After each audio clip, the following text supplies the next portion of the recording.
কার সহিত বিবাহিত সম্পর্কে বদ্ধ হবেন। তাই ঈশ্বরের বাক্য নেওয়া হয়েছে 2 বিবরণী 7 অধ্যায় 3 থেকে 6, জিওশুয়া 23 অধ্যায় 12 ও 13 পদ। আর তাদের সহিত বিবাহ সম্বন্ধ করিবে না, তুমি তার পুত্রকে আপনার কন্যা দিবে না, ও আপন পুত্রের জন্য তার কন্যাকেও গ্রহণ করিবে না। 2 বিবরণী 7:3, কেননা সে তোমার সন্তানকে আমার অনুগমন হইতে ফিরাইবে, আর তারা অন্য দেবগণের সেবা করিবে, তাই তোমাদের প্রতি সদাপ্রভুর ক্রোধ প্রজ্বলিত হইবে এবং তিনি তোমাকে শীঘ্র বিনষ্ট করিবেন। 2 বিবরণী 7 অধ্যায় 4 পদ।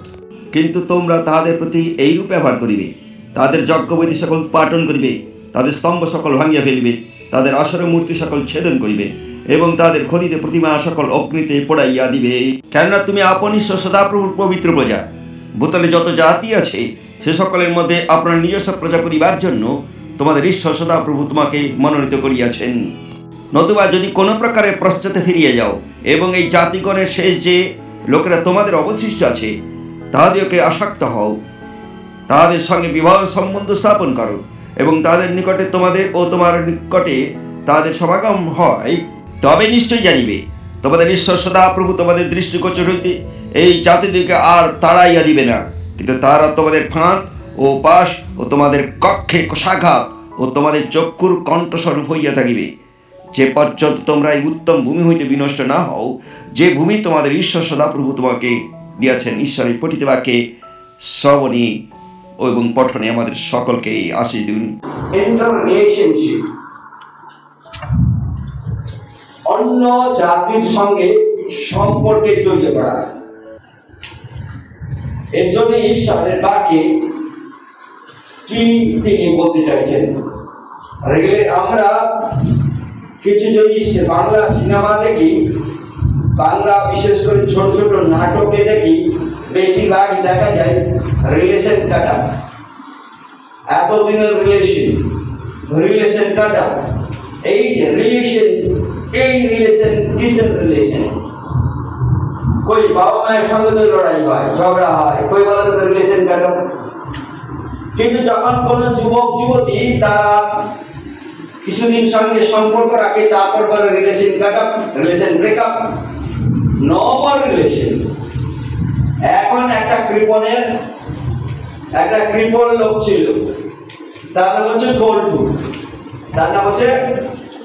গোল্টু, সেই কৃপণ লোকের কাছে দুজন অনাথ আশ্রম থেকে দুজন গিয়ে পৌঁছেছে দান সংগ্রহ করতে, ডোনেশন সংগ্রহ করতে গিয়ে বলছে, স্যার একটু সাহায্য করুন, আমাদের অনাথ আশ্রম রয়েছে, একটু দান টান দিয়ে সাহায্য করুন।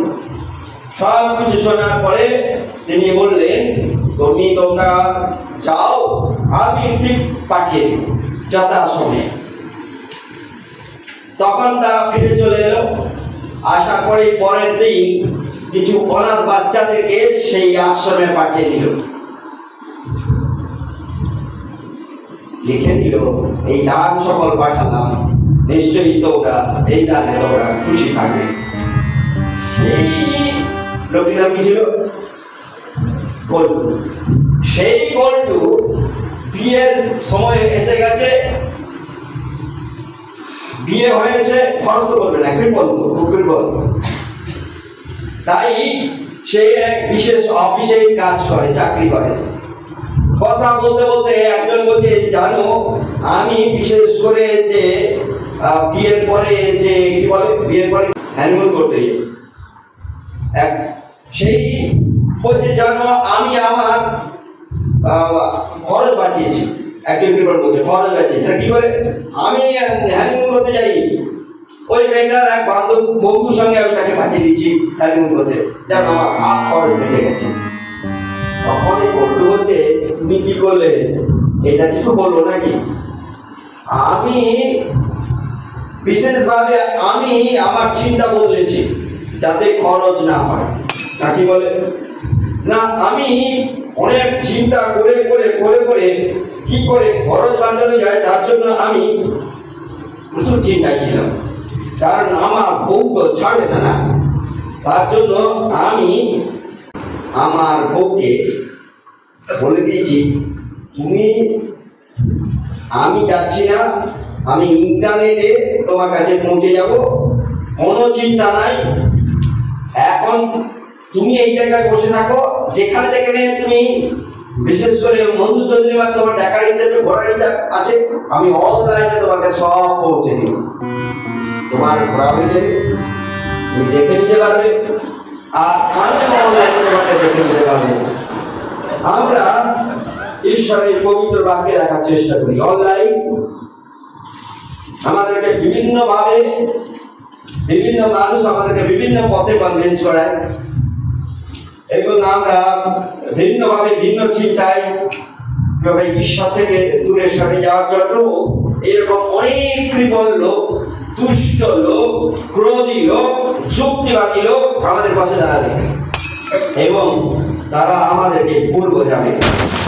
তাই আজকে আমরা চিন্তা করছি এবং চিন্তা করবো ইন্টার রিলেশনশিপ, ইন্টারম্যারি অথবা অন্য জাতির সঙ্গে সম্পর্কে জড়িয়ে পড়লে তার কি কি ক্ষতিকারক দিকগুলো আমরা চিন্তা করব।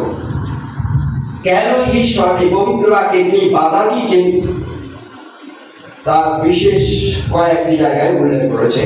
যে পথে এখানে নেওয়া হয়েছে বিশেষভাবে আমরা যোশুয়া তার 23 অধ্যায়ের 12 পদে উল্লেখ করেছে। ছেলেমেয়েরা রাস্তায় যায়, তারা যখন দেখে, কি দেখে তারা ফেস দেখে, ফেস দেখে রিলেশন করে। তারা ভিখারি কিনা রিলেশন করে কিনা জানি না, যদি ভিখারি দেখে তারপরে জানি না কতটা পিছাতে চেষ্টা করে, কিন্তু সকলেই যখন রিলেশন করে তারা রিলেশন করে তাদের ঘর বাড়ি দেখে করে না। তারা রিলেশন করে কত মিষ্ট কথা বললো, কতটা মোটরসাইকেল চালালো, কে কিভাবে সাইকেলিং করে পাল্টে দিল, কে কিভাবে বডি ল্যাঙ্গুয়েজ রিঅ্যাকশন করে, এই সকল থেকে তারা রিলেশনে জড়িয়ে পড়ে। যার ফলস্বরূপ 1 দিনের মাথায়, 3 দিনের মাথায়, 7 দিনের মাথায়, 7 মাসের মাথায়, 1 বছরের মাথায় তারা আওয়াজ সরে পালিয়ে যায়। একজন বিয়ের পরে বা রিলেশনের পরে দেখা যায় প্রত্যেক দিন এই ছেলে বদলাচ্ছে তো এই মেয়ে বদলাচ্ছে। তার কারণ কি? তার কারণ ফেস দেখে তারা পছন্দ করে নেয়, ফেস দেখে তারা সিদ্ধান্ত নিয়ে নেয়। কিন্তু ঈশ্বরের বাক্যে দেখার চেষ্টা করি ঈশ্বর তিনি কি বলতে চাইছেন, ঈশ্বর কেন তিনি বলতে চাইছেন। 3টা দিক আমরা বোঝার চেষ্টা করব। আমরা যদি পরজাতিদের সঙ্গে জড়িয়ে পড়ি, আমরা যদি বিশেষ করে ইসরায়েল থেকে আরম্ভ করে বিভিন্ন জায়গাতে লেখা রয়েছে তাদের সঙ্গে যদি আমরা জড়িয়ে পড়ি, তার রেজাল্ট কি হবে? তার রেজাল্ট প্রথম ঈশ্বর পবিত্র বাক্যে বলছে তোমরা পথভ্রষ্ট হবে, পথভ্রষ্ট হবে। You will return from God. পথভ্রষ্ট মানে কি? তোমার জীবন দশায় তুমি জীবিত হওয়ার সময়, জন্মের সময় ঈশ্বর যে পরিকল্পনা দিয়েছিল সেই পরিকল্পনা থেকে তুমি বেরিয়ে যাবে।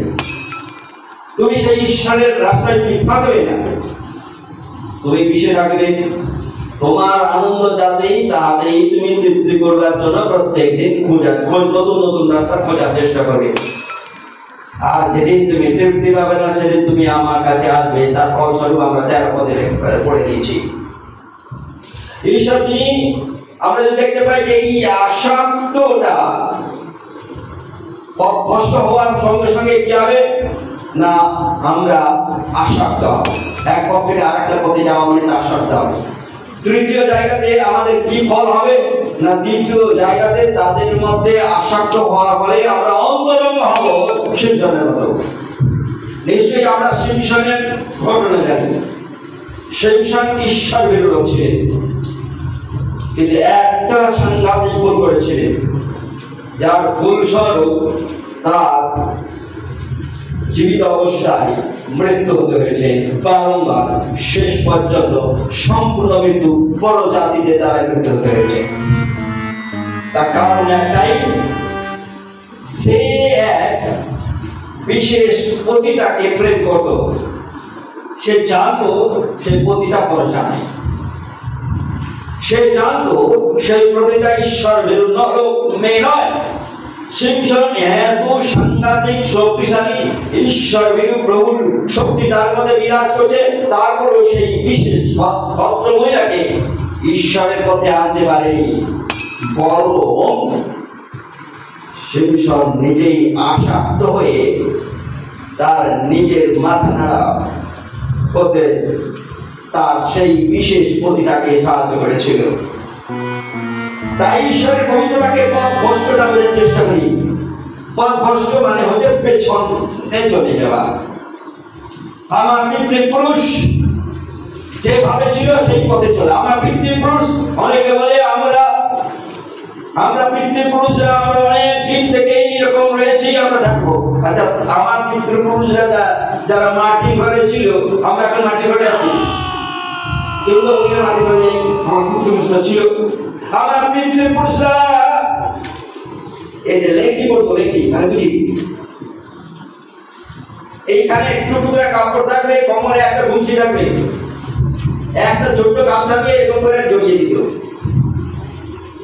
এমনকি আমি এইসব এলাকায় এসে প্রথম অবস্থায় দেখেছি যে বুড়োরা যখন নাঙল করছে, কিছুই নাই, কোমরে একটা বাঁধা রয়েছে, এইখানে একটা ছোট্ট গামছা দিয়ে তাহলে আমরা পিতৃপুরুষ, আমরা যেমন ছিল আমরা তেমনি হবো। কি কেমন হবে? মহিলারা পিতৃপুরুষের কথা বলছি, কি আমাদের অনেকের বলে কি বলে, আমার চৌদ্দ পুরুষ ধরে আমরা এই ধর্মে রয়েছি। এই ধর্মে ত্যাগ করা মানে হচ্ছে কি অন্য ধর্মের দালালি করা। এই ধর্ম ত্যাগ করা মানে অন্য ধর্মের দালালি করা। এরা দালালি করে পয়সা আনে, কিন্তু আমরা আমাদের পূর্বপুরুষ যেতে ছিলাম তাতেই থাকবো। পূর্বপুরুষ লেংটি পড়তো, ওই লোকটাকে বলতো তুই লেংটি পর, ছোট গামছা দিয়ে ওইটা করে ফুল দেখি।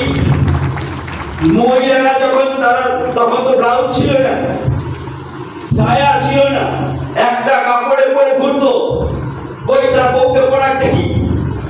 পূর্বপুরুষরা করছিল, পূর্বপুরুষরা ধুতি পরতো, বাইরে গেলে ধুতি পরতো আর পাঞ্জাবি পরতো, অন্য প্রকারের পাঞ্জাবি, এত ফ্যাশনওয়ালা পাঞ্জাবি নয়। পূর্বপুরুষরা যেমন করেছিল তাদের সেই রকম করে ধুতি পরে ফাঁকর করে ঘুরতো। কেন? বিশেষ করে ব্রিটিশের দেওয়া, আমেরিকানদের দেওয়া স্যুট প্যান্ট পরে ফাঁকর করে ঘুরছে, টাই পরে ঘুরছে, তার ছেলে টাই পরে স্কুলে গিয়ে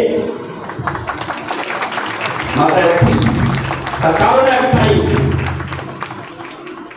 তার কারণ সে কি করছে সে জানে না, সে কি বলছে সে জানে না। তার পূর্বপুরুষ দেখা যেত যে চুরি করে তাদের সংসার চলত, তাহলে তার পূর্বপুরুষ তারা চুরি করেই সংসার চালাক। সেও কেন লোকেরা মার ঘর করে? তার পূর্বপুরুষরা তাদের বউ ঘরের মধ্যে থাকতো, বড় ঘন্টা দিত, তাই না? বড় ঘন্টা দিত, দেখতে পাওয়া যেত না মুখ। এখন সেই পূর্বপুরুষদের মতো তার বউকে রাখুন দেখি তার ঘরের মধ্যে। চুক্তিবাদী, আমি যদিও টপিক থেকে সরে গেছি, স্টিল চুক্তিবাদী কথা বলতে। আমার পূর্বপুরুষ এই ধর্মে ছিল, তুমি হঠাৎ এই ধর্মে কেন চলে যাচ্ছ? দালালি করছো। দালালি, সৃষ্টিকর্তা একজন, বিশ্ব ব্রহ্মাণ্ডের সৃষ্টিকর্তা একজন, যিনি আমাদের সঙ্গে সঙ্গে সম্পত্তি তাকে আমাদেরকে তৈরি করতে হয় না। তিনি আমাদেরকে ও তার অনুগ্রহ দিয়ে প্রাণ বায়ু দিয়েছেন, অনুগ্রহ রেখেছেন। একটা থাপ্পড় কান পাটিতে পড়লে আমরা শেষ হইনি। এতটুকু ঘাসের মতো আমাদের জীবন, যে কোনো সময় ঝাঁকুর উপরে ফেলে দিতে পারে। আমরা আজকে যারা প্রভুতে রয়েছি, এই প্রকারে তাদের কথা শুনে শুনে আমরা পথভ্রষ্ট হই। আমরা প্রলোভনে পড়ে আসক্তিকরণে তার কাছ থেকে কিছু মানসিক দৈহিক পাওনার জন্য আমরা ঈশ্বর থেকে চলে যাই, পেছনে যেতে আরম্ভ করি, আর সদা প্রভুকে ছাড়তে ছাড়তে ছাড়তে ছাড়তে আর সদা প্রভুর দিকে ফিরবার ইচ্ছে থাকে না। তাই পথভ্রষ্ট মানে, পথভ্রষ্টের একটি বিশেষ গুণ আমরা দেখতে পাবো, তার পেছনে চলে যাওয়া আস্তে আস্তে করে। দ্বিতীয় গুণ কি থাকবে? সেই সদা প্রভু থেকে দূরে থাকতে থাকতে ঈশ্বরের পবিত্র বাক্যই মনোযোগী হবে না, ঈশ্বরের বাক্যে তারা পড়বে না, ঈশ্বরের আরাধনায় তার আশা হবে না। আস্তে আস্তে করে দেখা যাবে বড়দিন, যেদিন তারা খ্রিস্টকে নিয়ে ক্রিসমাস করত, আস্তে আস্তে করে ক্রিসমাস করতো ওই ইন্টারপার্সোনাল ইন্টাররিলেশন হওয়ার জন্য তাকে নিয়ে কোথায় দীঘাতে, কোথায় খসড়াঘাটের নদীর পাশে, কোথায় কোন পার্কে তারা পর করে ঘুরবে, ক্রিসমাস খ্রিস্টকে পাশ দিয়ে ক্রিসমাস করবে। এটা ইন্টাররিলেশন। আমার নিজের জীবন আমি দেখেছি। একটা বিশেষ বড়দিন ছিল, কত সাল 1998 কি 97 সালের ঘটনা। আমি চার্চ নিতে গেছি, সেই চার্চ তো খুব একটা জীবিত চার্চ ছিল না, বড়দিনের কোনো কিছু নেই, তারা জাস্ট উপাসনা করেছি, ফিরে এসেছি। তাদের ঘরে তাদের যে বিশেষ যারা অনেক দিন ধরে খ্রিস্টান রয়েছে, বিশ্বাসী ছিল, তারা কেউ বলেনি যে আজকে পাশে আমাদের ঘরে খাবে, বলেন আমরা ফিরে এসেছি প্রার্থনা করে। তারা বলছে আমরা এই দিনে আমরা করবো না, আমরা 1 তারিখে একটা অনুষ্ঠান করবো। আরে তোর তো অনুষ্ঠান করবি, কিন্তু এমনিতে তো আপাতত সহভাগিতা তো হবে, কিছুই হয়নি, চলে এলাম। আমাদের সঙ্গে 2 জন ছিল, তারা আমার সঙ্গে থাকতো। তারা কি করলো, সেই দিন ভোরবেলায় আমাকে না জানিয়ে হঠাৎ গাড়ি টাড়ি করে তারা চলে গেছে দীঘাতে। কম্বল নিয়ে গেছে আমাদের, হাড়ি নিয়ে গেছে আমাদের, কি না তারা টিকিট বিক্রি করেছে। টিকিট বিক্রি করে তারা ভেবেছে তাকে সেখান থেকে প্রফিট করবে, তাই বাস নিয়ে গেছে এবং সেইভাবে লোক জোগাড় করেছে চারিপাশে। কোন দিন? Christmas day. নিয়ে গেছে, ফিরে এসছে। ফিরে আসার পরে হাড়িও নাই আর কম্বলও নাই, বাসটা নিয়ে চলে গেছে, এরা আমাদের চলে গেছে। লাভ কত হয়েছে আমি জানি না। সেদিন পান্তা ছিল, পান্তা খেলাম, যেহেতু রাত্রিতে পান্তা ছিল, তারা খাই, সেটা দুপুরে হয়ে গেল। Praise the Lord, Christmas. আজকে আমরা কারণ কি, অর্থের পেছনে বড় জাতিদের সঙ্গে, অনেক লোকদের সঙ্গে যখন যারা ঈশ্বরে বিশ্বাস করে তাদের সঙ্গে থাকি, লড়াই করতে করতে আমরা আর পেরে উঠতে পারি না, হাঁপিয়ে উঠি। তখন আস্তে আস্তে করে আমার ছেলে আমার মেয়ে আস্তে আস্তে করে ইন্টাররিলেশনশিপ করতে করতে করতে করতে তারা কি হয়, পথভ্রষ্ট হয়, আসক্তি হয়, আর অন্তরঙ্গে জড়িয়ে পড়ে। তার ফলস্বরূপ পথভ্রষ্টের ফলস্বরূপ কি আসবে? সে আসবে পেছনে ফিরবে দাঁড়িয়ে জাতিকে। আব্রাহাম বলেছিল, আমার ছেলেকে কোনো মতে আমার দেশের জায়গাতে নিয়ে যাবে না। দাসেরা বলছে এটা কি করে সম্ভব? এটা তো আমাদের কালচারে নয়, বিয়ে হবে ছেলেকে নিয়ে যেতে হবে মেয়ের ঘরে। বলে সম্ভবের কোনো প্রশ্ন নেই। আমার ঈশ্বর সদা প্রভু তিনি যেহোবা, তিনি যোগাবেন। আমি যেটা বলছি তুমি সরো, আমার বর্তমানে যেহেতু আমি খুব বয়স হয়ে গেছে, আমরা জানি ইসাকের ঘটনা কত বছর বয়সে আব্রাহামের বিশেষ করে সন্তান এসেছিল, যে সময়ে আব্রাহাম শারীরিক ভাবে অনেক বয়স, হাঁটা চলার ক্ষেত্রে তার কঠিন ছিল, চোখে দেখবার ক্ষেত্রে কষ্ট ছিল, যার ফলে তাকে ট্রাভেলিং বা জার্নিতে তার খুব অসুবিধা। তাই তার দশেরা তার এই কথা শুনে বাধ্য হয়েছিল ইসাককে, এবং যেখানে আব্রাহাম এসছে সেখানেও ইসাককে উস্কে দেয়নি, তোমরা অন্যান্য সঙ্গে ঘোরাফেরা করো, নষ্ট হও। ইসাককে উস্কে দেয়নি, কিন্তু মনে রাখে ইসাককে ঈশ্বরের দ্বারাই নিয়ন্ত্রণ করেছিল তার বাবা আব্রাহাম। শাস্ত্রে আমরা যতবার দেখি ঈশ্বরের পবিত্র বাক্যে, যতবার দেখি আব্রাহাম আব্রাহাম আব্রাহাম কথাটি ইসাকের সঙ্গে বারবার যুক্ত রয়েছে, তেমন সারাকে আমরা পাই না। তার মানে আব্রাহাম এতটা বিশ্বাসী, এতটা গভীর বিশ্বাসী ছিল, যাতে তার ছেলে পেছনে না যায়, মানে সে পথভ্রষ্ট না হয়। তাই পথভ্রষ্টের প্রথম জায়গা হচ্ছে পেছনে যাবে। তার পূর্বপুরুষ আব্রাহাম, তার মানে যদি ইসহাকের পূর্বপুরুষের কথা বলা হয়, সে তাহলে কি মূর্তি পূজা করতে চলে যাবে, নিচে হাতে করা ঠাকুরের কাছে চলে যাবে? কারণ আব্রাহামের পিতৃপুরুষরা দায়ী করতো। কিন্তু আব্রাহাম ফিরে এসেছিল, আব্রাহাম করতো কিছুদিনের জন্য করেছিল, যখন ঈশ্বরের পায়ে ফিরে আসে। আর আব্রাহাম থেকে বিশ্ব বৃহৎ জাতি তিনি সৃষ্টি করলেন। আমি ঈশ্বরের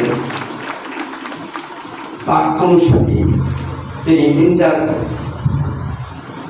রিলেশনশিপ বড় জাতিদের সঙ্গে রাখলেন না। যারা আমরা ঈশ্বর পেয়ে আমরা যেন অন্য জাত অন্য ধর্মের সঙ্গে আমরা যখন ছড়িয়ে পড়ি, আমরা পথভ্রষ্ট হই।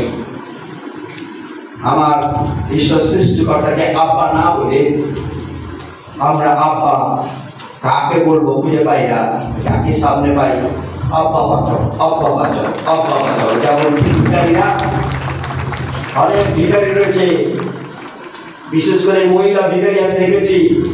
আস্তে আস্তে করে লোক ভিখারির হাত মেরে গো, মা গো 1 টাকা দাও গো, বাবা গো 1 টাকা দাও। সপ্তাহ মা সপ্তাহ আমরা ভিখারি মার সাথে বলতে হবে মা গো বাবা গো হয়ে, আর 1 টাকা নয় আমার জীবন বাঁচাবো। সেদিন আর রাস্তা থাকবে না। যেদিন আমরা কষ্ট হব, যেদিন আমরা আসক্ত হব, যেদিন অন্তরঙ্গে ছড়িয়ে পড়বো, আমাদের জীবন শেষ। তাই যারা আমরা প্রভুদের রয়েছি, যারা সৃষ্টিকর্তার সঙ্গে জীবন ধারণ করি, যিনি আমাকে প্রাণ দিয়েছেন, যিনি আমাকে রোদ দিচ্ছেন, যিনি আমাকে বাতাস দিচ্ছেন, যিনি একটু পাখার বাইরে বাঁচিয়ে রেখেছেন, যদি তাদের থেকে যদি আমরা দালালি করি, আমরা দালালি করব। তাদের থেকে যদি আমি মনে করি আমি কৃতজ্ঞ হচ্ছি, তাদের খুশি হবো যে আমরা প্রভুর প্রতি কৃতজ্ঞ হচ্ছি, যিনি সৃষ্টিকর্তা। তাই এখন জায়গাতে আসি, পথভ্রষ্ট মানে পেছন দিকে তার পূর্বপুরুষের যে সকল কর্মকাণ্ডে ফিরে যাওয়া, সদা প্রভুকে ছাড়া। আসক্ত কি? আসক্তের যে জায়গাগুলো হচ্ছে বন্ধুত্ব বা মৈত্রিত্ব স্থাপন করা, সম্বন্ধে স্থাপন করা, তাদের সঙ্গে ওঠা বসা করা, এটা যে আসক্ত। আসক্ত হলে বুঝতে পারবেন, আসক্ত হইবেন তার সঙ্গে বন্ধুত্ব করবেন, তার সঙ্গে একটা বিশেষ কভনেন্ট বা সম্পর্ক স্থাপন করবে, সম্বন্ধ স্থাপন করবে, একটা গভীর একটা কভনেন্ট হয়ে যাবে। কেউ ভাঙতে চাইলে সে ভাঙবে না। তৃতীয়ত তার সঙ্গে খেতে গেল, তাকে দরকার, উঠতে গেল তাকে দরকার, তাকে দরকার। আমাদের হাত যখন খেতে যাই ভাত দিয়ে আসি, যে আমি খাবো হাতকে নিয়ে যাবো না, আপনার কাছে ওই খাবো ডান হাতকে নিয়ে যাবো না, বেঁধে দে। আচ্ছা বাম হাতে খেলো, আবার কি বলে না বাম হাতকে নিয়ে যাবো, বেঁধে দে, নিয়ে যাবো। এ যদি সঙ্গে চলে যাচ্ছে তাই বেঁধে দিব, খাওয়া হবে। তাহলে এখন তার কুত্তার মুখ খায়, কুকুর যেমন খায় মুখটা, তারপরে মুখটা ধরে কি করে, মুখটা ধরে কি করে, নাকটা তখন গোটাটা লেগে গেছে।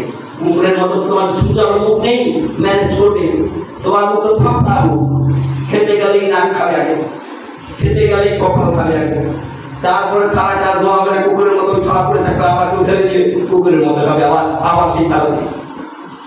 এবারে আমরা যখন দেখতে পাচ্ছি যে যখন এই সম্পর্ক হয়ে যায় হাতের সঙ্গে আমার, তখন সঙ্গে সঙ্গে কিন্তু ওঠা বসা করেও হাত, খায়ও হাত, সব কিছু করতে যায়। তাই এই সম্পর্ক মানে এইটাই যে ছেড়ে যাওয়া যায় না।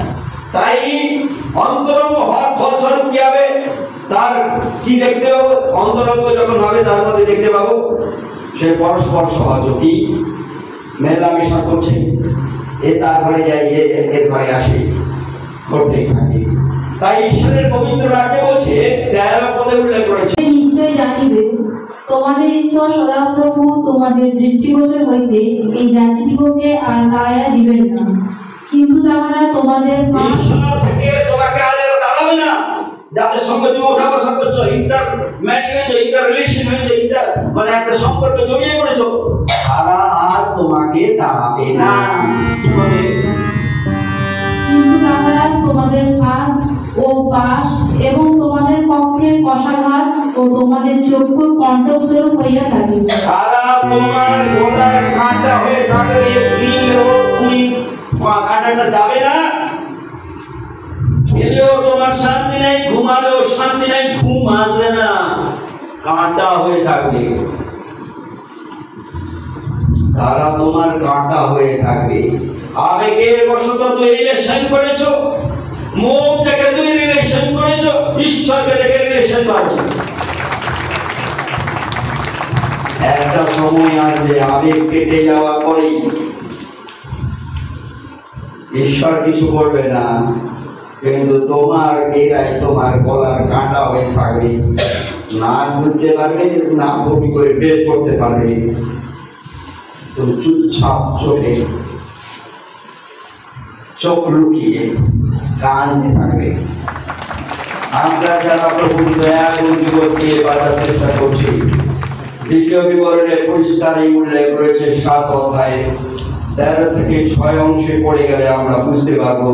বিশেষ করে শাস্ত্রের পরে ঈশ্বর বলছেন যে আমি ঈশ্বর, তুমি আমাকে তোমার দেহ দিয়েছো, তোমার মন দিয়েছো।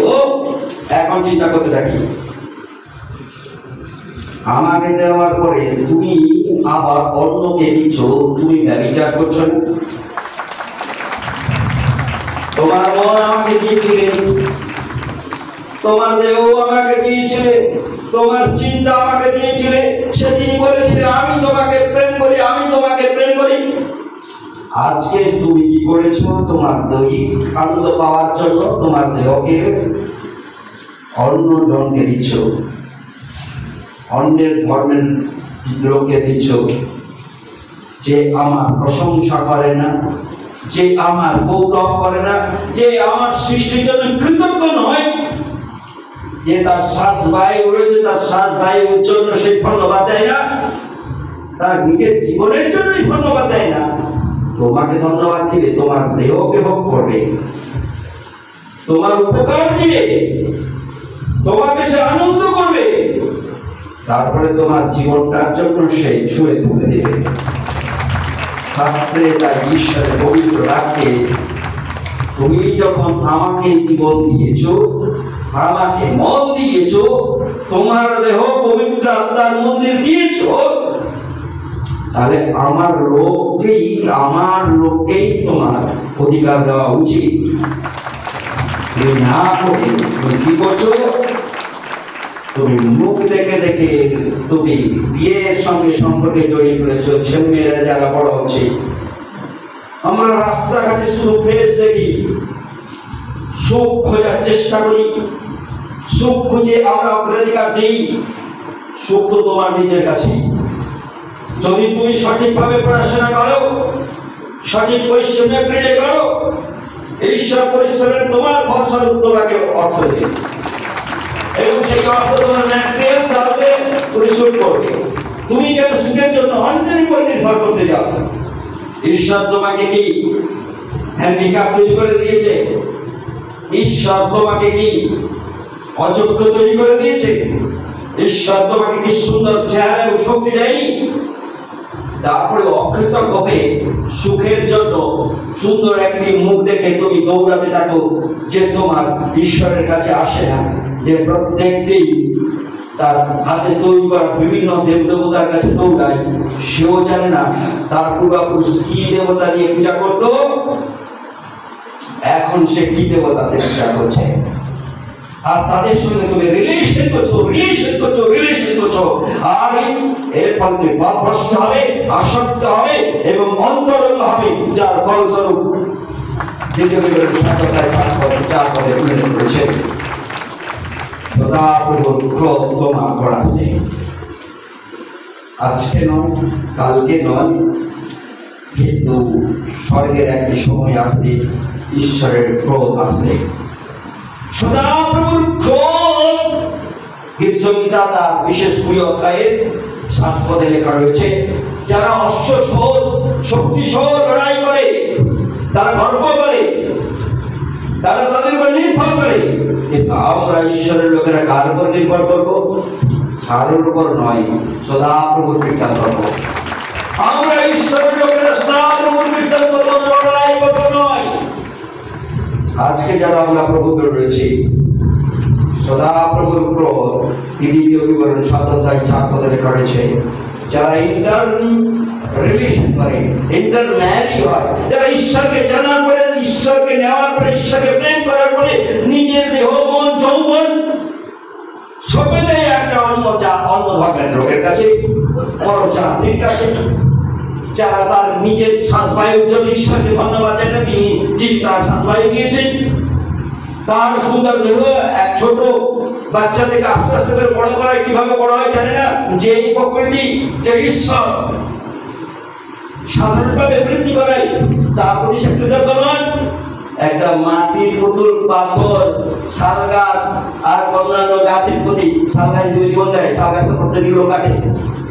চাঁদকে দেবো, আবার চাঁদকে বলে দেবতা, চাঁদের দেশে লোক পৌঁছে গেছে, তাহলে সে সেখানে চাঁদের সব নিয়ে চলে এসছে মনে হয়, সব জীবন যে আর কোনোদিন সে মরবে না। আমরা যদি আবার অনেকে ভুলে যদি আবার নক্ষত্রের কাছে যদি নক্ষত্রকে আরাধনা করি, তাহলে আমাদের বিপদ হবে। কারণ আমার ঈশ্বরের আরাধনা নক্ষত্র পর্যন্ত করে। আমি ঈশ্বরের সব কিছু, নক্ষত্র, চাঁদ, সব কিছু ঈশ্বরের সৃষ্টি, বাধ্য ঈশ্বরের প্রশংসা করা। আর আমরা যদি ঈশ্বরের সৃষ্টি হই, আমাদের বাধ্য হওয়া উচিত। অনাথায় শাস্ত্রে লেখা আছে, তোমার পরজাতিদের সঙ্গে রিলেশন হেতু পথভ্রষ্ট হবে, আসক্ত হবে, অন্তরঙ্গ হবে, আর তার ফল তোমাকে ভোগ করতে যাবে। আর তার ফল স্বরূপ সদাপ্রভুর ক্রোধ। তারপরে কি লেখা আছে জানি, বিনষ্ট হবে, অনন্তকালের জন্য বিনষ্ট হবে। ঈশ্বরের পবিত্র বাক্যে একই জায়গায় বলছে, আমি ঈশ্বর সদাপ্রভু, আমি ঈশ্বর সদাপ্রভু, তোমরা আমার প্রজা, পবিত্র প্রজা, আমার মনোনীত জাতি। আমি তোমাকে মনোনীত করেছি, তুমি আমাকে মনোনীত করনি। যেহেতু আমি তোমাকে মনোনীত করেছি, তার জন্য আমার প্রেম স্বরূপ প্রভু যীশু খ্রিস্ট তিনি ক্রুশে পড়েছেন, মানে আমি মরেছি, রক্ত দিয়েছি, তোমাদেরকে কেড়েছি। আর তুমি দাস নয়, আমি তোমাকে মনোনীত করেছি। তুমি কেন মনোনীত করতে যাচ্ছ একে তাকে তাকে তাকে? নিজের ইচ্ছা মতো তুমি মনোনীত করছো। নিজের বিনষ্ট তুমি যদি না চাও, সদাপ্রভু বলছে, তুমি আমার পবিত্র প্রজা, আমার নিজস্ব প্রজা, আমার নিজস্ব প্রজা, আমার নিজের লোক, আমার প্রজা, আমার মনোনীত জাতি। শাস্ত্রের নতুন নিয়মে ঈশ্বরের পবিত্র বাক্যে বলছে, 2 করিন্থীয় 6 অধ্যায় 14 পদে লেখা রয়েছে, ধর্মী অধর্মের কি সম্পর্ক? দেবী এবং অন্ধকারের বা কি সম্পর্ক? তাই আমরা যদি প্রভুর এই পবিত্র বাক্যে 2 করিন্থীয় 6 অধ্যায় 14 পদে বলছি, ধর্মে অধর্মে কি সহযোগিতা? অন্ধকার এবং দীপ্তি বা কি সহভাগিতা? কোনদিন সহভাগিতা হয়? অন্ধকার আর দিনের কোন সহভাগিতা হয়? তারা মেলামেশা করে? তারা মেলামেশা করে না, তার সম্পর্কে বন্ধুত্ব হয় না। কোনদিন দেখা গেছে যে আমরা যারা প্রভুত্ব রয়েছি, কোনদিন দেখতে পাইনি যে অন্ধকার একসঙ্গে এসছে, আলো একসঙ্গে এসে সুন্দর চুম খাচ্ছে। তুমি যদি আলোর সন্তান হও, তুমি তোমার অন্ধকারের সঙ্গে কিসের সম্পর্ক, কিসের সহভাগিতা? তুমি যদি ঈশ্বরের পবিত্র যীশু খ্রিস্টের রক্ত পাওয়া মানুষ হও, তুমি ধার্মিকতার লোক। অধর্মের সঙ্গে তোমার কি সহযোগিতা হয় কোনদিন? একজন যদি সুন্দর পবিত্র লোক থাকে, ধার্মিক লোক থাকে, কোনদিন দেখেছো চোর তার কাছে তার কথা শুনে বসে বসে? যদি চোর কোনদিন তার কথা শুনে আর তারপর সে চুরি করতে যাবে না, এটাই ঘটনা ঘটে। কিন্তু কোনো ধার্মিক লোক কখনো তার কাছে গিয়ে তার মতো করে চুরি করতে যায় না। তুমি যদি সত্যিকারের প্রভুর পবিত্র রক্তে ম্যাগনেটিক হয়ে আছো, অন্যকে বরং তুমি আকর্ষিত করে নিয়ে আসবে। আজ পর্যন্ত পৃথিবীতে কোন যে যারা ধার্মিক লোকেরা, যারা বিশেষ করে বলে আমরা ধার্মিক, তাদের কাছে যদি কোনো চোর বদমাশ ডাকাত আসে, দেখা যায় তারা মন পরিবর্তন করে থেকে যায়।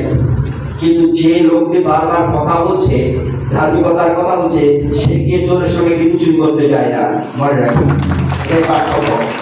যদি তুমি রিয়েল প্রভু না চাও, ধার্মিক হও, রিয়েল তুমি দীপ্তিময় লোক হও, অন্ধকারের সঙ্গে তোমার কোনো সহযোগিতা হবে না, কোনো সহভাগিতা হবে না। তাই আসি, যে ছেলেমেয়েরা বড় হচ্ছে, রাস্তায় দেখি, পথে দেখি, বিভিন্ন চিন্তা করি, হয় বিনষ্ট হবে এবং হয় ঈশ্বরের ক্রোধ তোমার উপর নামবে, আর না হলে ঈশ্বরের পবিত্র রিলেশনশিপ যদি তোমার ঈশ্বরের সঙ্গে হয়ে আছে, দেহ মন সবকিছু প্রভুকে দিয়েছো, সাবধান হও, মুখ দেখে চিন্তা করতে চেও না।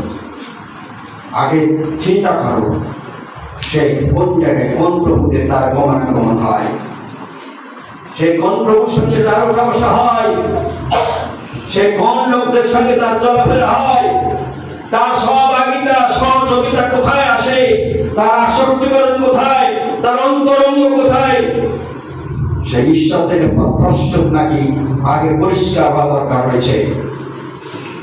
না হলে সব হয়ে যাবে, সম্পর্কের পরে সব হয়ে যাবে, সম্পর্ক জড়িয়ে নেওয়ার পরে তোমার ছবি ব্ল্যাকমেল করবে, চমকাবে চমকাবে, পাগল হয়ে তোমার ক্ষতি করবে। একবার জড়িয়ে যাওয়ার পরে তাদের সঙ্গে কথা বিনিময় তোমার বিপদ, তাদের সঙ্গে কথা বিনিময়ের পরে কাগজ বিনিময়ে তোমার ধ্বংসের কারণ।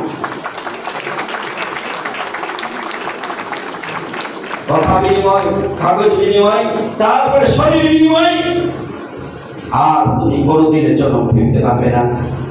ঈশ্বরের পবিত্র বাক্যে বলছে, সদা প্রভুর ক্রোধ তোমার উপরে আসবে, তুমি বিনষ্ট হবে, কারণ তুমি ছিলে পবিত্র প্রজা, ঈশ্বরের নিজস্ব প্রজা, আর ঈশ্বরের মনোনীত।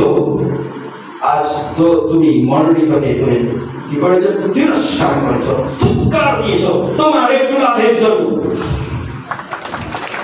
আমরা এও জানি, এমনকি যারা আমরা যিশু রয়েছে খ্রিস্টীয় পরিবারের অনেক পরিবারে, তারা আবার নিজেদের ধর্ম দেখে, তাদের বিশ্বাস দেখে সম্পর্কে জড়িয়ে পড়ার পরেও তাদের পরিবার থেকে টেকছে না।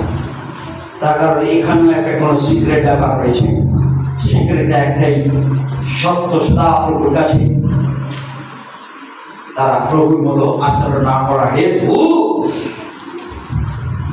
ইসরায়েল হিসাবে কেউ এই করছে না ওই করছে, যে কেউ একজন যদি প্রভুর পাল্লাতে থাকতো দুজন, তাহলে এই প্রবলেম তো আসার কথা নয়।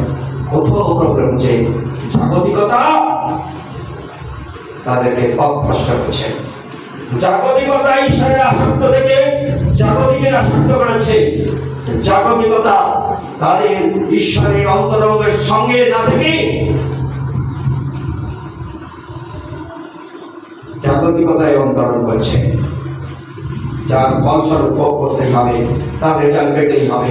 শাস্ত্রের কাছে সদাপ্রভুর ক্রোধ, সদাপ্রভু বিনষ্ট করবেন, কারণ তারা ছিল পবিত্র প্রজা, নিজস্ব প্রজা, শাস্ত্রে মনোনীত প্রজা। আজ তারা ঈশ্বরকে ডাক দিয়ে বিভিন্ন লোকের দেশ থেকে, বিভিন্ন জাগতিক জিনিস থেকে তারা দৌড়াচ্ছে। সিম্পটমস কিভাবে বুঝবে? সিম্পটমস বুঝবে একজন লোক যখন প্রভুতে থাকবে, সে লড়াই করবে, সে প্রভুর সেবা নেওয়ার জন্য। একজন লড়াই করবে। আমি কালকে বিশেষ করে কলকাতার একটা নিউজ, কলকাতা নিউজ বলে আছে, সেখানে লোকটার নাম কি কুশাল কুমার, তিনি একজন সাংবাদিক, প্রবীণ সাংবাদিক। তিনি বলছেন, আমাকে ইসরায়েল সরকার বিভিন্ন জায়গায় নিয়ে ঘুরিয়ে দেখিয়েছে। আমি একজন ইসরায়েল খ্রিস্টানের কাছে গিয়ে পৌঁছালাম, ইহুদি খ্রিস্টানের কাছে। আমি দেখে এত আনন্দিত খুশিতে ভরা যে একটা বাইবেল বের করলো, অনেক দিনের পুরানো বাইবেল। তার দাদু দাদুকে ব্যবহার করতে বলছে আমাদের পিতৃপুরুষের নিয়ম। সেই বাইবেলে আমার দাদু, জানি না তার দাদু করেছে কিনা, দাগিয়েছে। সেই বাইবেল আমার বাবাও আবার পড়েছে, কোথাও কোথাও দাগিয়েছে। আর আমিও একই বাইবেল খুঁজি আর তাকাই। বলছে এটি আমি অবাক হয়ে যাই, তাদের ঈশ্বরের প্রতি প্রেম। তার কোনো মূর্তি নাই, কিছু নেই, একটাই বাইবেল, যে অনেক পুরানো দিনের বাইবেল। সেই ভদ্রলোক ইহুদি খ্রিস্টান বলছে এই মধ্য দিয়ে আমার ঈশ্বর সদাপ্রভু পূর্বাপুরুষের ঈশ্বর, তিনি আমাকে আশীর্বাদ করে চলেছেন। আজকে আমাদের বাইবেল দেখা যায় পেছনে রাখি। যারা ছেলেমেয়ের অনেকে ভয় হলে বাইবেলটা মাথায় রাখি। যেদিন ভয় কেটে যাবে, কোনো ছেলে চুকে যাবে, সেদিন বাইবেল আর থাকে না। বাইবেল তখন পেছনে, ছবি তখন মাথা নিচে।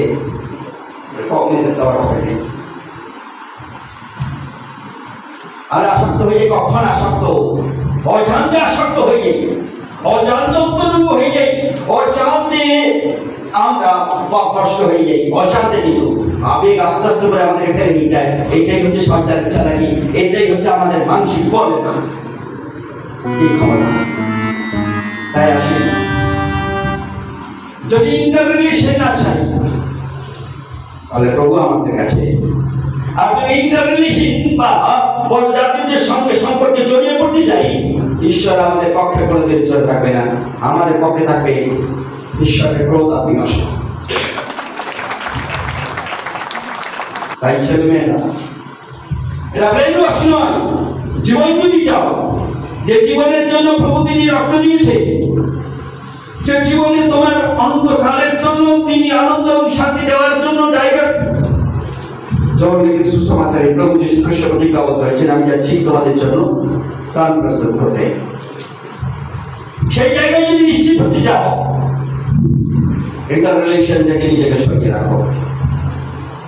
শিমিয়ন প্রভুতে এত গভীর ভালো ছিল, শিমিয়ন কখন আসক্ত হয়ে গেছে নিজেই জানত না। শিমিয়ন কখন সে অন্তরঙ্গ হয়ে গেছে নিজেই জানত না। শিমিয়ন শুধু পথভ্রষ্ট হতে বাকি ছিল একটু, কারণ সে জানত ঈশ্বর ভেতরে এদের জবাব দেওয়ার মতো আমার আর কোনো ক্ষমতা নেই। তাই শেষ জায়গাতে পড়ছে, যখন তার মাথায় আর চুল নেই, দাড়িতে চুল নেই, শরীরে আর কোনো চুল নেই, আর মন নেই তার মধ্যে। পথভ্রষ্ট করবার জন্য তাকে বেঁধে রেখেছে পিলারের সঙ্গে, কংক্রিট পিলারের সঙ্গে তাকে বেঁধে রেখেছে। ঈশ্বরকে বলছে, প্রভু আমি শেষ জায়গাতে পথভ্রষ্ট হতে চাই না, কিন্তু আর একটি শক্তি আর একবারের জন্য চাই, আমি পাশে চাই না। কিন্তু তুমি আমার সদা প্রভু, আমার এই আসক্তি, আমার এই অন্তরঙ্গের জন্য যে আমার ক্ষতি হয়েছে, আমার জীবনের ক্ষতি, আমার ইহুদি ঈশ্বর ইসরায়েলের ক্ষতি, আমার ঈশ্বরের ক্ষতি, আমার সৃষ্টিকর্তার ক্ষতি, গোটা জাতির ক্ষতি, এর জন্য আমি ক্ষমা চাইছি। আর একটি বার তুমি শুধু একবার সে কাছে গিয়ে আমাকে বাধা রয়েছে, একবার যেন আমি মরলেই যেন মরিয়ে ভেঙে পড়ে এই গ্যালারি থেকে যেন কেউ ফিরে না যায়। সারা আমার ক্ষতি করবার জন্য, আমার ঈশ্বরের তোমাকে অগৌরব দেওয়ার জন্য যারা এই পরিকল্পনা করেছে, আমার ভুলবশত অন্তরঙ্গকে খেলছে, আমার ভুলবশত আসক্তিকে তারা খেলছে, আনন্দ করছে। যে মেয়ের কোনো ভ্যালু নেই, সেই মেয়েকে আমি গভীরভাবে ভালোবেসেছিলাম। তোমার ভালোবাসার জায়গায় তাকে বসিয়ে ফেলেছিলাম, ভুলবশত এমন গভীরে পড়ে গেছি আমি নিজেও জানতে পারিনি কখন তোমার গোপন কথাগুলো তাকে বলে ফেলেছি। আমি মনে রাখি আমাদের গোপন কথাগুলো কখন বলে ফেলবো পরজাতিদেরকে, যখন তারা অন্তরঙ্গ হয়ে পড়বে আমরা জানি না। আর শিমন সেই হয়ে পড়েছিল, কখন আমাদের গোপন কথাগুলো বলে ফেলবো। আর প্রত্যেকে শিমনের মাথায় চুল ছিল না, আর দাঁড়িয়ে চুল ছিল না, আর শরীরেও বল ছিল না। তার পার্থিব শরীরের বল হারিয়ে ফেলেছিল, যেটা ঈশ্বর তাকে আশীর্বাদ করেছিল। তোমাকে ঈশ্বর যেটা আশীর্বাদ করছে এখানে থাকাকালীন, ঈশ্বরের সেবাতে নেওয়াকালীন সব হারিয়ে ফেলবে একদিন। যখন তোমার অন্তরঙ্গ হইবে, যখন তোমার গোপন রিলেশন গুলো, ঈশ্বরের রিলেশন গুলো অন্য জাতির কাছে রিলেশন হয়ে দাঁড়াবে, যখন ঈশ্বরের জায়গায় তুমি যখন অন্যদেরকে বসাবে, অস্পষ্ট আশাগত অন্তরঙ্গ শেষ শিকড়ের মতো, সেদিন শিকড়ের মতো তোমার কোনো ক্ষমতাও থাকবে না। এত শিকড়ের মতো গভীর ঈশ্বরকে প্রেম করি, যার ফলে প্রভু শেষ আমাকে একবার টুড়ি করে সবকে ফিরে দেয়। শিকড়ের প্রার্থনা ঈশ্বর শেষবারের মতো শুনেছে। তার ছিল না শরীরে ক্ষমতা, তারপরেও ঈশ্বর তার প্রার্থনায় ঈশ্বর চললেন এবং সেদিন যখন একটু একটু নাড়াচাড়া করেছে, গ্যালারি ভেঙে পড়েছিল। গ্যালারিতে যত মানুষ ছিল একজন পিছিয়ে নেই। তোমার সেটা বল থাকবে না, তুমি ঈশ্বরের প্রেমিক লোক, তুমি তো মৃত্যু দণ্ড দিতে যাবে না। তাই তোমরা চিরকালের জন্য সর্বদা আলাদা করে জেগে তাদের সঙ্গে কথা বলতে হয়, উপদেশ করতে হয়। এইটুকু যতটুকু করা দরকার, যেন কোনোভাবে আমরা অন্তরঙ্গ না হই, কোনোভাবে আসক্ত না হই, যার ফলে যেন পথ ভ্রষ্ট তারা করে নিয়ে আমাদেরকে ভুল বুঝিয়ে যেন না নিয়ে যায়। প্রভু দয়া চাইব যাতে প্রভুর ক্রোধ আমার উপর না আসে। প্রভু দয়া চাইব যাতে প্রভুকে বলবো, প্রভু পথ ভ্রষ্ট যেন না হই, বিনষ্ট যেন না হই। অন্ধকারের সঙ্গে আমাদের কোনো সহভাগিতা হয় না। ঈশ্বরের লোক আমরা যারা, আমাদের অন্যদের সঙ্গে কোনো সহযোগিতা হতে পারে না। তেল জল যেমন মিশে না, তখন তেল বসে জানো, যখন জল জল ফুটতে ফুটতে জলগুলো উড়ে যায় অথবা তেল উড়ে যায়, যে উঠতে হবে তখন একজন আলাদা হয়ে যাওয়ার পরে যে মিশে গেছে, কিন্তু আদৌ মিশে না। কেউ কখনো উঠে যাওয়ার পরে আর একজন সে থেকে যায়। আমাদের জীবনে ঠিক একই প্রকারে হয়, ঈশ্বরকে তুমি উড়াবে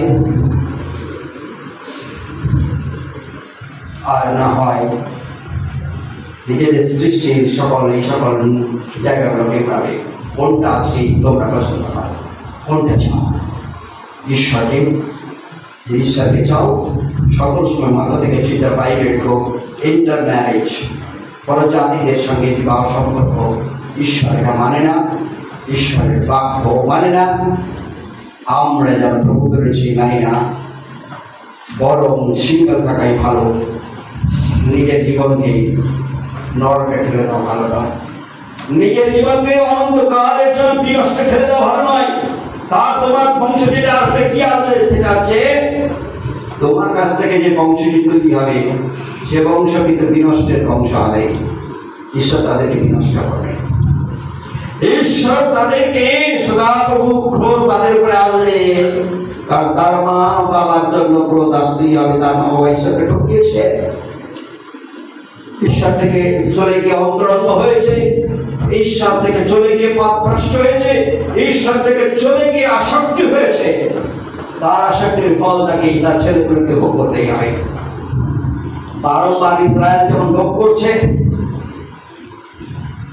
যারা প্রভুর গৌরব করবার জন্য প্রভু যিশুতে চলে এসেছে, অনেক ইসরায়েল ইহুদি, ঈশ্বর তাদের কণ্ঠের নাশের কাজ করেছে। আজ পর্যন্ত কোনোদিন শুনেছ যে খ্রিস্টানরা একসঙ্গে গিয়ে একটা দেশ একটা গ্রামকে লন্ডভন্ড করে দিয়ে এসছে, অমুক চার্চ গিয়ে অমুক গ্রামকে লন্ডভন্ড করে দিয়ে এসছে। জেরুজালেম একটা জায়গা যেখানে তিনটি ধর্মের মানুষ তারা আরাধনা করে। কেউই তারা মূর্তি রাখেনি, কিন্তু স্টিল তারা আরাধনা করে। সেই তিনটি জাতি বা ধর্মের লোক হচ্ছে একটাই, ইসলামিক মুসলমান। কারণ প্রত্যেকে ঝগড়া হওয়ার জন্য তিনটা ভাগ করে দিয়েছে। আর একটি ইহুদি, আর একটি হচ্ছে খ্রিস্টানরা। খ্রিস্টান কারা? মুসলমান থেকেও খ্রিস্টান হয়েছে, হিন্দু থেকেও খ্রিস্টান হয়েছে, পরজাতি থেকে মানে যারা মূর্তি পূজা করে তখন সেখান থেকেও খ্রিস্টান হয়েছে। একটাই জাতি, একটাই ধর্ম, একটাই বিশ্বাস, সর্ব জায়গা থেকে এসছে এক জায়গায়। তারা আছে তাদের সঙ্গে কোনোদিনই লড়াই হয় না, ইহুদিদের সঙ্গে লড়াই হয় না। মুসলমান অনেক সময় ভেতরে ভেতরে সহ্য করতে পারে না, কিন্তু তারা তাদের এই পৃথিবী নিয়ে তারা লড়াই করে না। তাই এই খ্রিস্টানরা কোনোদিনের জন্য জড়িয়ে পড়ে না গোলমালের সঙ্গে। জড়িয়ে পড়ে কারা? ইহুদি আর মুসলমান দুজনেই জড়িয়ে পড়ে বারংবার। আর যারা খ্রিস্টান বিশ্বাসীরা রয়েছে তারা চুপচাপ থাকে, কারোর পক্ষে মুখ খোলে না, কারণ তারা বর্তমান ঈশ্বরের জাতি, প্রভু যীশু খ্রিস্টের জাতি, বিনষ্ট না হওয়ার জাতি, সদাপ্রভুর বোধ থেকে সরে থাকার জাতি। আর এই ইহুদির পাশে মুসলমান। শাস্ত্রে লেখা হয়েছে সদাপ্রভুর ক্রোধ, সদাপ্রভুর ক্রোধ, সদাপ্রভু বিনষ্ট। এই নিজেরা লড়াই করতে করতে তারা বিনষ্ট হবে, নিজেরা লড়াই করতে করতে তারা নিজেদেরকে আস্তে আস্তে ক্ষমাবে, আর অন্যদিকে প্রভু গৌরব ধরে রাখবে। যিনি প্রভুর মহান ক্রুশে মৃত্যুবরণ করেছেন যিশু নাম নিয়ে, তিনি স্বয়ং নেমে এসে আমাদের পাশে দাঁড়িয়েছেন, তিনি আমাদের পাশে থাকবেন, আজও তিনি থাকতে চান। যখন আমরা এই জাগতিক এই পরজাতিদের সঙ্গে যখন আমরা তাদের সঙ্গে থেকে পথভ্রষ্ট হই না, আসক্ত হই না, অন্তরঙ্গ হই না, প্রভুর অনুগ্রহ চাই, কারণ আমরা পবিত্র প্রজা, আমরা ঈশ্বরের নিজস্ব প্রজা, আমরা ঈশ্বরের মনোনীত জাতি। আসি প্রার্থনায় প্রভু আমার চিন্তাকে তোমার কাছে নিয়ন্ত্রণ করো। কোনো বিশেষ প্রার্থনার বিষয় থাকলে আমাদের হোয়াটসঅ্যাপের লিঙ্কে আপনারা টেক্সট করুন 9474448095। আরেকটি নম্বর হচ্ছে 8900490667। ঈশ্বর আশীর্বাদ।